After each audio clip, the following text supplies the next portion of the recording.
பிரான்சின் புதிய பிரதமர் செபாஸ்டியன் திடீரென ராஜினாமா செய்துள்ளது உலக அரங்கில் பேசுபொருளாக மாறியுள்ளது. என்ன நடக்கிறது பிரான்சில் விரிவாக பார்க்கலாம்.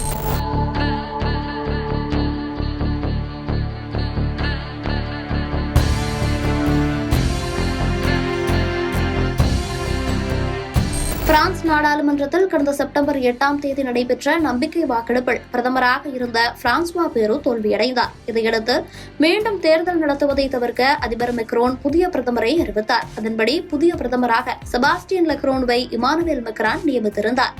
பிரான்சின் இளம் பாதுகாப்பு அமைச்சரான செபாஸ்டியன் லெகோர்னோ இமானுவேல் மெக்ரானின் தீவிர ஆதரவாளர். 2017 முதல் அவரது ஒவ்வொரு அரசாங்கத்திலும் பணியாற்றியிருக்கிறார். பிரான்ஸ் நாட்டின் புதிய பிரதமர் செபாஸ்டியன் லெகோர்னோ கடந்த மாதம் பதவியேற்ற நிலையில் அக்டோபர் 6ஆம் தேதி அவர் தனது அமைச்சரவையை அறிவித்தார். ஆனால் அமைச்சரவையை அறிவித்த சில மணி நேரங்களிலேயே அவர் ராஜினாமாவும் செய்துள்ளார். அவரது ராஜினாமாவை இமானுவேல் மெக்ரான் அதிபர் அலுவலகம் ஏற்றுக்கொண்டதாகவும் தகவல்கள் வெளியாகியுள்ளன. கடந்த 2 ஆண்டுகளில் மெக்ரோனின் 5வது பிரதமராக இருந்த லெகோர்னோ 27 நாட்கள் மட்டுமே அந்த பணியில் நீடித்துள்ளது குறிப்பிடத்தக்கது. அவரது அரசாங்கம் வெறும் 14 மணி நேரம் மட்டுமே நீடித்தது நவீன பிரெஞ்சு வரலாற்றில் மிக குறுகிய காலம் மட்டுமே ஆட்சி செய்த அரசாங்கமாக அமைந்துள்ளது. நிபந்தனைகளை பூர்த்தி செய்யாவிட்டால் ஒருவர் பிரதமராக முடியாது என்று லெகோர்னோ தனது ராஜினாமாவிற்கு பிறகு கூறியிருக்கிறார். போட்டி கட்சிகளுடன் சமரசம் செய்து கொள்ள அவர் ஏன் முன்னோக்கி செல்ல முடியவில்லை என்பதை விளக்க அவரது சிறுபான்மை கூட்டணியில் உள்ளவர்கள் தங்கள் சொந்த ஜனாதிபதி லட்சியங்களில் கவனம் செலுத்தும் அதே வேளையில் தங்கள் தேர்தல் அறிக்கைகளில் உறுதியாக நிற்கும் எதிர்க்கட்சி அரசியல்வாதிகளின் ஈகோக்களை குறிப்பிட்டு குற்றம் சாட்டியுள்ள அவர், நீங்கள் எப்போதும் உங்கள் கட்சியை விட உங்கள் நாட்டை விரும்ப வேண்டும் என்று கூறியிருக்கிறார்.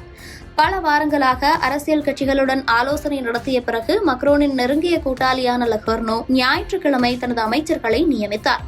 மேலும் அவர்கள் திங்கட்கிழமை பிற்பகல் முதல் கூட்டத்தை நடத்த திட்டமிட்டிருந்தனர். ஆனால் புதிய அமைச்சரவை வரிசை எதிர்க்கட்சிகள் மற்றும் கூட்டணி கட்சிகள் மத்தியில் எதிர்ப்பை கிளப்பியது.